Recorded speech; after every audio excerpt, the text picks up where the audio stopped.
کیا ہم اللہ کی اتنی بھی بندگی نہیں کر سکتے یار؟ کیا سمجھا ہوا ہے ہم نے عبادتوں کو؟ کیا نماز، روزہ، زکوٰۃ، قبلے کی طرف منہ کر لینا یہی عبادتیں ہیں؟ نو. دین کے تمام اصولوں کو مد نظر رکھ کر اپنی زندگی گزارنا عبادت ہے. زندگی کے ہر پہلو کو اللہ کے احکامات اور نبی صلی اللہ علیہ وآلہ وسلم کے طریقے کے ساتھ پورا کرنا عبادت ہے. نماز، روزہ، زکوٰۃ، حج اس تک محدود نہ رہے. اپنے زندگی کے معاملات کو ٹھیک کریں. اگر کسی کا حق دبایا ہوا ہے اس کو واپس دے. اگر کسی کو برا بھلا کہا ہوا ہے اس سے معافی مانگے. یہ آپ کا دین ہے. یہ لوگوں کی مسلط کردہ چیزیں نہیں ہیں، یہ لوگوں کی کلچرز نہیں ہے. یہ آپ کا دین ہے. اس دین سے محبت کریں. اسی میں آپ کی عزت ہے. اسی میں اللہ رب العزت آپ سے راضی ہوں. اگر آپ کو جھوٹ بولنے کی بیماری ہے تو اس بیماری کا علاج کریں، سچ بولیں. اگر آپ کی روح گناہوں کی شوقین ہے تو اپنی روح کو پاک کریں، عبادتوں کی لذت اس کو فیل کروائیں. اگر آپ کا جسم اللہ کے ساتھ تنگ ہو رہا ہے تو اسے عادت ڈلوائیں اللہ کے ساتھ رہنے کی. آپ دین کس کو سمجھتے ہیں؟ صرف رمضان کے مہینے میں قبلے کی طرف منہ کر کے لمبی لمبی تہجدیں پڑھنا، لمبی لمبی تراویحیں پڑھنا، لمبے لمبے نمازیں پڑھنا؟ بہن کا حق دبا کر اللہ کے سامنے کھڑے ہو ساری رات، کیا فائدہ؟ جھوٹ بول بول کر تم نے اپنے ایمان کو لو کر دیا، اپنے اندر کے شیطان کو بیدار کیا ہوا ہے، اور اسی زبان سے تم قرآن پڑھ رہے ہو. کیا فائدہ؟ تمہارے اندر کی دنیا ویران ہے. تمہارے اندر کوئی دین نہیں ہے، اور تم چند اسپیسیفک عبادتوں کو کر کے یہ سمجھ رہے ہو کہ میں نے دین کا حق ادا کر دیا. وہ دین جو قربانیوں سے ہم تک پہنچا ہے، وہ دین کے جس کے لیے صحابہ کی گردنیں کٹی، وہ دین جس کے لیے نبی صلی اللہ علیہ وآلہ وسلم کی بیٹیوں کو طلاقیں ہوئی، وہ دین جس کے لیے ہمارے نبی صلی اللہ علیہ وآلہ وسلم نے بھوک برداشت کی، جنگیں لڑی، زخم کھائے. کیا اس دین کا حق صرف یہی ہے کہ ہم نماز، روزہ، کلمہ اس تک ہی رہیں، آگے نہ بڑھیں، اپنے اخلاق کو ٹھیک نہ کریں، اپنے کردار کو ٹھیک نہ کریں، قرآن کو نہ پڑھیں؟ اور نماز کے ساتھ بھی تو ہم کھیل رہے ہیں یار. دین تو بچوں کا ایک کھلونا بن چکا ہے. جب دل چاہا کھیل لیا، جب دل چاہا چھوڑ دیا. اللہ تو ہمارے لیے معاذ اللہ ایک ایسی ذات بن چکی ہے کہ جو صرف پریشانیوں میں یاد آئے گی، خوشیوں میں تو ہم نے اسے بھلانا ہے. پھر ہم گلے شکوے کرتے ہیں. شکر کرو کہ تم پہ پریشانیاں آتی ہیں، شکر کرو کہ تم پر آزمائشیں آتی ہیں، شکر کرو کہ تم زندگی، اللہ رب العزت تمہیں زندگی کے ان سٹیجز سے گزارتا ہے جو تمہیں پسند نہیں ہوتے، اور تم نہ چاہتے ہوئے پھر اللہ کے پاس چلے جاتے ہو. اگر اللہ آج بھی تمہیں تمہاری سوچ کے مطابق اور تمہاری خواہش کے مطابق دنیا دے دینا تو تم 2 منٹ نہ لگے تمہیں اللہ کو بلا دینے میں. 2 سیکنڈ میں تم یہ سمجھ جاؤ، 2 سیکنڈ میں تم اپنے لیے یہ فیصلہ کر لو کہ مجھے اللہ کی کوئی ضرورت نہیں ہے. شکر کرو کہ اللہ تمہیں آزمائشوں میں مبتلا کرتا ہے. شکر کر میری بہن، میرے بھائی، کہ تو ایسے حالات سے گزرتا ہے کہ جو تمہیں پسند نہیں ہے، جس سے تو پریشان ہو جاتا ہے. شکر کر کے تیری زندگی میں ایسے 10-20 لوگ موجود ہیں جو تجھے ہرٹ کرتے ہیں، جو تجھے توڑتے ہیں. انہی کی وجہ سے تو تیری زبان اور تیرے دل سے اللہ کا ورڈ نکلتا ہے. انہی کی وجہ سے تو اپنے رب کو پکارتا ہے. اگر تجھ پہ ایسے حالات آنا بند ہو جائے نا تو 2 دنوں میں یہ کہہ دے کہ مجھے اللہ کی کوئی ضرورت نہیں ہے، میں اللہ کے بغیر بھی اپنی زندگی گزار سکتا ہوں. شکر کر، شکر، گلے شکوے نہیں کیا. اپنے رب سے لوئل ہو کر اپنی زندگی گزارے، اپنے رب کو اپنا رب مانے، اپنے رب کے فیصلوں پر راضی رہیں، اور دل سے اپنے اللہ کی تمام عبادتوں کو کریں. دل سے اپنے رب کی تمام عبادتوں کو کریں. میں ہاتھ جوڑ کر ریکویسٹ کر رہا ہوں کہ عبادتیں صرف نماز، روزہ، زکوٰۃ نہیں ہے، یہ تو فرض ہے، اس کو تو آپ نے کرنا ہی کرنا ہے. ارے آپ کا اصل امتحان تو آپ کے خاندان میں موجود ہے، کہ جب آپ کے خاندان کسی بڑی برائی میں مبتلا ہوتے ہیں، کسی بڑی برائی میں مبتلا ہو، شرک میں مبتلا ہو، گناہوں میں مبتلا ہو، اور آپ یہ کہہ دیں وَهُوَ اللَّهُ رَبِّي وَلَا أُشْرِكُ بِرَبِّي أَحَدًا، کہ بھائی میرا رب تو اللہ ہے اور میں اس کے ساتھ کسی کو شریک نہیں ٹھہراتا، میں اس کے معاملے میں کمپرومائز نہیں کر سکتا. ارے آپ کا اصل امتحان تو یہاں ہے کہ آپ کو گناہ کرنے کا موقع مل رہا ہے اور آپ پیچھے ہو جائیں اور یہ کہیں کہ انی اخاف اللہ، مجھے اللہ کا ڈر ہے. ارے آپ کا اصل امتحان تو یہ ہے کہ آپ کے سامنے جھوٹ اور سچ آئے اور آپ جھوٹ کو چھوڑ کر سچ کا راستہ اختیار کریں. آپ کی زندگی میں تو بہت سارے امتحان ہیں جو آپ نے دینے ہیں، لیکن ابھی تک آپ نماز، روزہ، زکوٰۃ انہی میں کنفیوز ہیں۔ ارے بہت کچھ ہے کرنے کے لیے یار، بہت، کیا کہوں، کیسی کہوں میں، ہمیں بہت پیچھے رکھا گیا ہے یار، ہمارے ساتھ ظلم ہوا ہے، ہمیں دین نہیں سمجھایا گیا۔ ہاں لوگوں نے ناانصافی کی ہے ہمیں دین کے معاملے میں ہمارے ساتھ، لیکن ہم نے اپنے اوپر بہت بڑا ظلم کیا، بہت بڑا ظلم کیا یار۔ جب میرے دل میں گاڑی کی خواہش پیدا ہو سکتی ہے یار، جب میرے دل میں شادی کی خواہش پیدا ہو سکتی ہے یار، جب میرے دل میں ایک اچھے گھر کی خواہش پیدا ہو سکتی ہے یار، جب میرے دل میں میرے لیے دنیا کی دولتوں، پیسوں کی لالچ کی سوچ اور خواہش پیدا ہو سکتی ہے، تو کیا اس دل میں دین پر چلنے کی خواہش پیدا نہیں ہو سکتی تھی؟ کیا اس دل میں اللہ رب العزت کی محبت کی خواہش پیدا نہیں ہو سکتی تھی؟ کیا اس دل میں اپنے آپ کی اصلاح کرنے کی خواہش نہیں پیدا ہو سکتی تھی؟ ہو سکتی تھی، ہم نے پیدا ہونے نہیں دیا ایسی خواہشوں کو اپنے دل میں۔ ہم لوگوں سے گلے شکوے کرتے ہیں کہ لوگوں نے ہمارے ساتھ برا کیا، ارے ہم نے اپنے ساتھ بہت برا کیا ہے، ہم نے اپنی زندگی خود برباد کی ہے۔ آپ زندگی کی بربادی کسے کہتے ہیں؟ جس کے پاس پیسے نہیں ہے کیا وہ برباد ہے؟ آپ مفلس، غریب انسان کسے کہتے ہیں؟ جس کے پاس رہنے کو گھر نہیں ہے، پہننے کو کپڑے نہیں ہے، کھانے کو کھانا نہیں ہے۔ آپ پرابلمز کیسے سمجھتے ہیں کہ آپ کو دنیا ویسے نہیں مل رہی جیسے کہ آپ کی خواہش ہے، جیسے کہ آپ کی طلب ہے؟ آپ کی اصل پریشانی تو یہ ہونی چاہیے کہ میرا اللہ مجھ سے راضی کیوں نہیں ہے۔ انسان کی سب سے بڑی ناکامی یہ ہے کہ وہ سب کچھ پا کر بھی اللہ کو نہیں پا رہا۔ انسان کی سب سے بڑی ناکامی یہ ہے، انسان کی سب سے بڑی بے وقوفی یہ ہے کہ وہ دنیا کی خواہشوں کو پورا کرنے میں اس قدر مصروف ہو گیا کہ اللہ کی عبادت کرنا بھول گیا، اللہ کو راضی کرنا بھول گیا، اللہ سے التجائیں، اللہ سے دعائیں، اللہ کو سجدے کرنے بھول گیا۔ ایک سب سے بڑا ناکام انسان تو یہ ہے کہ جس کو پتہ ہی نہیں ہے کہ میں اس دنیا میں کیوں آیا، کہ جس نے آج تک اپنے آپ سے یہ سوال ہی نہیں کیا کہ یار میری زندگی کا مقصد کیا ہے، جو نکل جاتا ہے اپنے لیے بڑی بڑی کامیابیوں کو اچیو کرنے کے لیے، لیکن کبھی نہیں نکلا گھر سے اس نیت سے کہ مجھے میرا اللہ مل جائے۔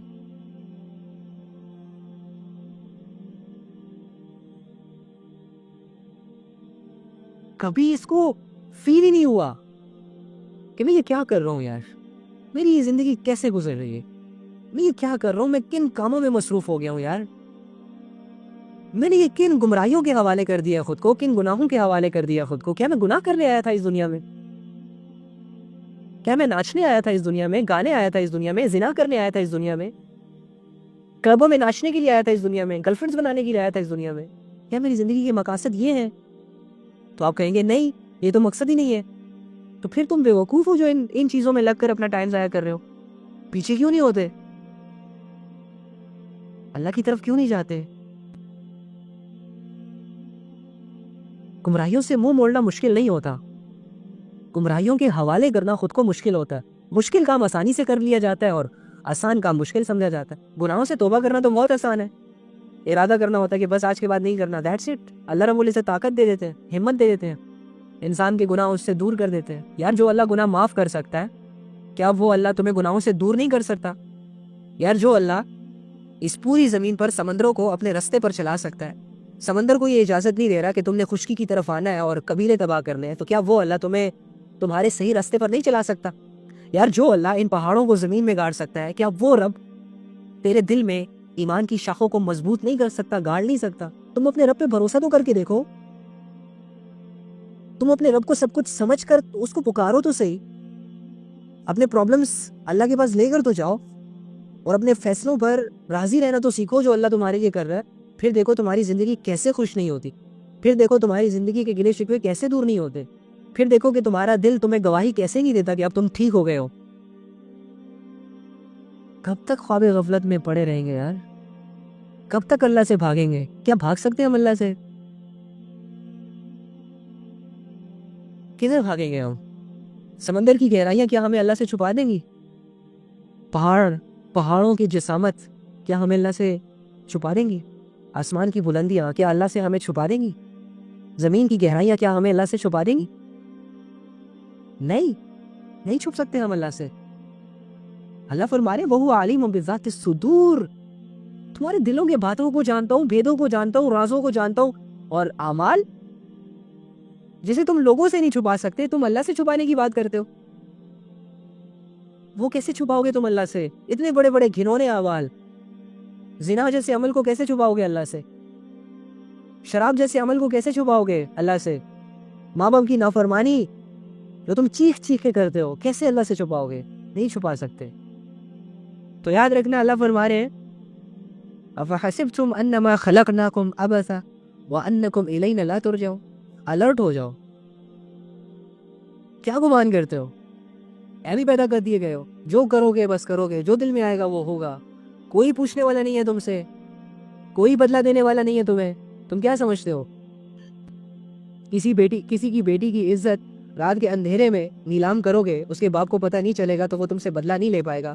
تو معاذ اللہ تم اللہ سے بھی غافل ہو. کیا بدلہ اللہ نہیں لے گا تم سے اس بات کا؟ یہ میٹھی میٹھی باتوں میں جو تم پھیلا پھسلا کر لڑکیوں کی عزتوں کو اچھالتے ہو، لوگ تمہارا کچھ نہیں کر پا رہے، تو کیا اللہ کا بھی ایسا ہی معاملہ ہوگا تمہارے ساتھ؟ وَأَنَّكُمْ إِلَيْنَا لَا تُرْجَعُونَ. تم کیا سمجھتے ہو اللہ کے پاس لوٹ کر نہیں جاؤ گے؟ اپنے عمل کا حساب کتاب اللہ کو نہیں دو گے؟ یہ جو لوگوں کو دھوکے دے کر، یہ جو لوگوں کی جائیدادوں پر قبضہ کر کے، اور یہ جو زمینوں پر قبضہ کر کے تم یہ سمجھتے ہو کہ میں بہت بڑا مافیا ہوں، میں بہت بڑا گینگ ہوں، لوگ میرا کچھ نہیں بگاڑ سکتے. وَأَنَّكُمْ إِلَيْنَا لَا تُرْجَعُونَ. تم اللہ کے پاس نہیں جاؤ گے؟ کیا سمجھتے ہو؟ کیا گمان کرتے ہو؟ جو کرو گے ہواؤں میں اڑ جائے گا. لوگ تمہارا کچھ نہیں کر رہے تو کیا اللہ بھی تمہارا کچھ نہیں کرے گا؟ لوگ تم سے اپنا حق وصول نہیں کر پا رہے تو کیا اللہ تم سے لوگوں کا حق وصول نہیں کر سکتا؟ سیریس لینے کی ضرورت ہے اپنے اللہ کو. کھیل تماشا نہیں ہے یہ دنیا. تمہارے اعمال ہواؤں میں نہیں اڑ رہے، جمع ہو رہے ہیں، سٹور ہو رہے ہیں، لکھے جا رہے ہیں، پیش ہوں گے تم پر. تمہاری کتاب تمہارے ہاتھوں میں تھمائی جائے گی. تمہیں دکھایا جائے گا وہ سب کچھ جو تم کرتے رہے ہو. بچو گے نہیں. سدھار لو خود کو اللہ کے بندے. اللہ سے ٹکر نہیں لے سکتے. اگر اللہ کی پکڑ میں آ گئے تو کوئی فرشتہ، کوئی نبی، کوئی پیغمبر، کوئی ولی، کوئی اللہ کا بندہ تمہیں اللہ کے عذاب سے نہیں چھڑا پائے گا.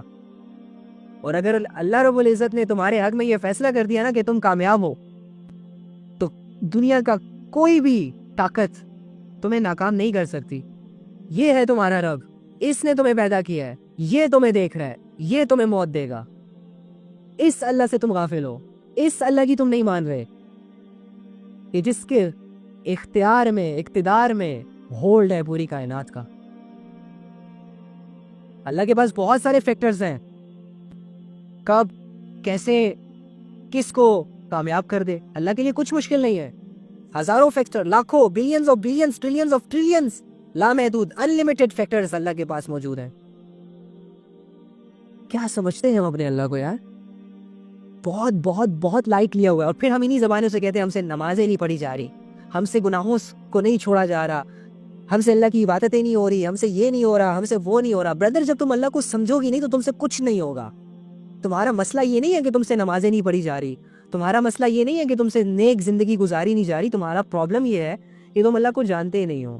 تم نے اللہ کو سیریس نہیں لیا ہوا، تم اللہ میں انٹرسٹڈ نہیں ہو، تم نے اپنے اللہ کو ضرورت نہیں سمجھا اپنا. ہاں، تم اللہ سے متاثر نہیں ہو، تم نے اللہ کی نشانیوں پر غور نہیں کیا. یہ ہے تمہارا مسئلہ. اس مسئلے کو سالو کرو. اس کا سولوشن تمہیں قرآن میں مل جائے گا. اللہ فرما رہے ہیں والذی، وہی ہے جس نے تمہیں پیدا کیا.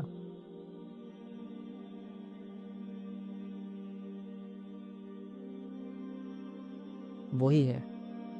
جہاں پر آ جائے نا هو الذی، سمجھ جاؤ کہ اللہ تعالیٰ تمہیں اپنا انٹروڈکشن کروا رہے ہیں. اب پڑھو قرآن، اٹھاؤ اس قرآن کو. کب اٹھائیں گے؟ مرنے کے بعد. مرنے کے بعد یاد رکھنا یہی قرآن اللہ کی بارگاہ میں حاضر ہوگا اور آپ کی طرف اشارہ کر کے اللہ سے کہے گا اللہ یہ تھا وہ بندہ جس نے مجھے چھوڑ دیا تھا، جس نے مجھے پڑھا نہیں تھا، جس نے میرا انکار کیا تھا. اور قرآن تمہارے حق میں اللہ سے سفارش نہیں کرے گا. سوچ لے، قرآن کی سفارش قبول ہوگی قیامت کے دن. ہائے، کہنے کو بہت کچھ ہے یار، کہنے کو بہت کچھ ہے. مجھے سمجھدار لوگ چاہیے.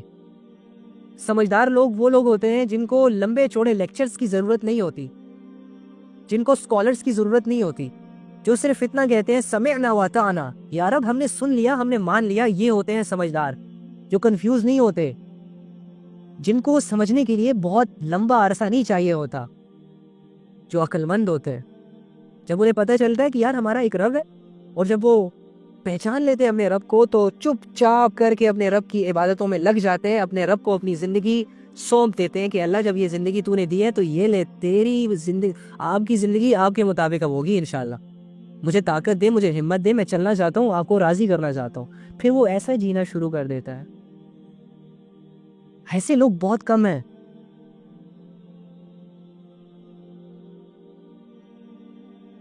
سبح للہ ما فی السماوات والارض. تمہاری عبادتوں کی ضرورت اللہ کو نہیں ہے. تم اپنی عبادتیں اپنے لیے کرتے ہو. اللہ کی عبادت کرنے کے لیے فرشتے رات دن اللہ کی تسبیح کر رہے ہیں. لیکن اس کا یہ مطلب بھی نہیں ہے کہ تم اللہ سے غافل ہو جاؤ. تم عبادت کرو گے اپنے لیے, تم اللہ سے التجا کرو گے اپنے لیے. تم اللہ کو متاثر نہیں کر سکتے اپنی عبادتوں سے. تمہاری عبادت سے اللہ کو کوئی بینیفٹ نہیں ہونے والا. ہاں البتہ اللہ کی عبادت کر کے تمہیں بینیفٹ ضرور ہوگا. سب سے بڑا بینیفٹ یہ ہوگا کہ جو ٹائم تم اللہ کی عبادت میں گزارو گے, اس ٹائم پیریڈ میں تم سے کوئی گناہ نہیں ہوگا. عبادت کا بینیفٹ یہ بھی ہے کہ جب تم اللہ کو اللہ مان کر اس کی عبادت کرو گے تو تمہارے دل میں سکون بھر دیا جائے گا, تمہیں حکمت عطا کی جائے گی, تمہیں تمہارے فیصلے اچھے طریقے سے کرنے کی صلاحیت دی جائے گی, تمہیں دنیا میں رہنے کے لیے وہ مقام عطا کیا جائے گا جو کہ عزتوں والا ہوتا ہے. عبادتیں تمہیں فائدہ دیں گی, اور تم عبادت کے بغیر زندگی نہیں گزار سکتے. تم کھانے پینے کے بغیر زندہ رہ سکتے ہو, لیکن عبادت تمہاری سب سے بڑی ضرورت ہے. اور تم کسی کی عبادت تبھی کرو گے نا جب اس کو جانو گے. میں کبھی کبھی حیران ہو جاتا ہوں یار, نان مسلمز اپنے جھوٹے خداؤں کی عبادت کر رہے ہیں, لیکن ایک مسلمان اپنے سچے خدا کی عبادت نہیں کر رہا. نان مسلم اپنی نیند قربان کر رہے ہیں, کن کے لیے؟ پتھروں کے لیے. لیکن ایک مسلمان اپنے حقیقی رب کے لیے اپنی نیندیں قربان نہیں کرنا چاہتا. نان مسلم امیدیں لگا رہے ہیں جھوٹے خداؤں سے, لیکن ایک مسلمان اپنے سچے خدا سے امید تک نہیں لگا رہا. نان مسلم پتھروں کو خوش کرنے کے لیے اس کی عبادتیں کر رہے ہیں, اس کی پوجا پاٹ کر رہے ہیں, لیکن ایک اللہ کو راضی کرنے کے لیے مسلمان کے پاس ٹائم نہیں ہے. یہ لیٹے لیٹے بیٹھے بیٹھے ہنستے کھیلتے اپنے اللہ کو راضی کرنا چاہ رہا ہوتا ہے, اپنی منمانی گزار, اپنی منمانی زندگی رہا ہوتا ہے, اور چاہ یہ رہا ہوتا ہے کہ اللہ مجھ سے راضی ہو جائے. واہ یار, کیا زبردست کرائٹیریا ہے تمہارا. کتنے اچھے طریقے سے دھوکہ دے رہے ہو خود کو. کتنا مطلب کتنے بیسٹ وے سے تم اپنے آپ کو مطمئن کر دیتے ہو نا. جب ایک گناہ کرتے ہو تو تمہیں تو کچھ فیل ہی نہیں ہوتا, جب ایک عبادت چھوڑتے ہو تو تمہیں تو کچھ فیل ہی نہیں ہوتا. اپنے آپ کو کیسا مطمئن کر لیتے ہو, تمہارے سکون میں, تمہاری نیند میں کوئی خلل ہی نہیں پڑتا. یہ تو نان مسلمز ہیں میرے خیال سے, جن کے دل میں یہ یقین ہے کہ اگر ہم اپنی خداؤں کو راضی نہیں کریں گے تو ہمارا دنیا کا کوئی بھی کام نہیں بنے گا. اور ایک مسلمان کے دل میں یہ یقین ہی نہیں ہے کہ اگر ہم اللہ کو راضی کریں گے تو اللہ تعالیٰ ہمیں کامیاب کریں گے. مسلمان تو بس اللہ بڑا غفور و رحیم ہے والے کے کانسیپٹ سے لے کر اپنی زندگی گزار رہا ہے. یاد رکھنا, اللہ رب العزت غفور و رحیم ضرور ہے, لیکن ان کے لیے ہے جو اللہ کی مانتے ہیں. کیا آپ ابو جہل کے لیے کہہ سکتے ہیں کہ اللہ غفور و رحیم ہے؟ فرعون کے لیے اللہ غفور و رحیم ہے؟ قارون کے لیے اللہ غفور و رحیم ہے؟ کفار کے لیے اللہ غفور و رحیم ہے؟ جو اللہ کے ساتھ شرک کرتے ہیں, کیا اللہ ان کے لیے غفور و رحیم ہے؟ فرعون کے لیے جس نے خدائی دعویٰ کیا تھا, کیا اللہ اس کے لیے غفور و رحیم ہے؟ تم کہتے ہو اللہ غفور و رحیم ہے, تم زنا کرتے ہو کہتے ہو اللہ غفور و رحیم ہے, تم نماز چھوڑتے ہو کہتے ہو اللہ غفور و رحیم ہے, تم ماں باپ کو دھکے دیتے ہو, گالیاں دیتے ہو, اونچی اونچی آواز میں بات کرتے ہو, آگے سے کہتے ہو اللہ غفور و رحیم ہے. کیا سمجھتے ہو تم یار؟ مذاق بنایا ہوا ہے تم نے. ہاں اللہ غفور و رحیم ہے, کن کے لیے؟ موسیٰ علیہ السلام کے لیے. اللہ غفور و رحیم ہے کس کے لیے؟ مومنین کے لیے. اللہ غفور و رحیم ہے کس کے لیے؟ صحابہ کے لیے. اللہ غفور و رحیم ہے کس کے لیے؟ مسلمانوں کے لیے. کون سا مسلمان؟ مومن کسے کہتے ہیں؟ صحابہ نے کیا کیا تھا؟ موسیٰ نے کیا کیا تھا؟ مسلمان کیا کرتے ہیں؟ وہ جو اللہ کے فیصلوں پر راضی رہتے ہیں، اللہ ان کے لیے غفور الرحیم ہے۔ وہ جو اپنی منمانی زندگی کے بجائے اللہ رب العزت کے فیصلوں پر راضی رہتے ہیں، اللہ ان کے لیے غفور الرحیم ہے۔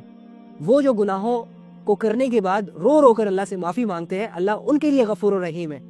وہ جو ماں باپ کی نافرمانی کرنے کے بعد ماں باپ کے پاؤں پکڑ کر ان سے معافی مانگتے ہیں، اللہ ان کے لیے غفور الرحیم ہے۔